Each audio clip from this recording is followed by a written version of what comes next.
சஹீஹ் முஸ்லிம், சஹீஹுல் புகாரியில் இந்த செய்தி வருகிறது. இந்த நட்பு என்பது எந்த அளவிற்கு மாற்றத்தை ஏற்படுத்தும் என்பதற்கு ஒரு பெரிய ஒரு நிகழ்வுகள்.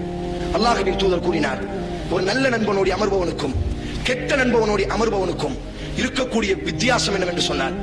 நல்ல நண்பனினுடைய உதாரணம் அத்தர் வியாபாரியாக இருக்கிறான்.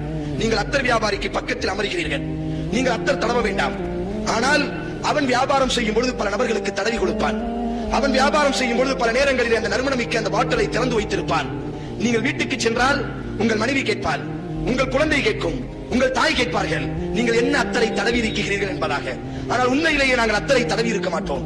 அத்தர் வியாபாரிக்கு பக்கத்திலே நாங்கள் அமர்ந்திருப்போம். இதுதான் நல்ல நண்பனினுடைய உதாரணம்.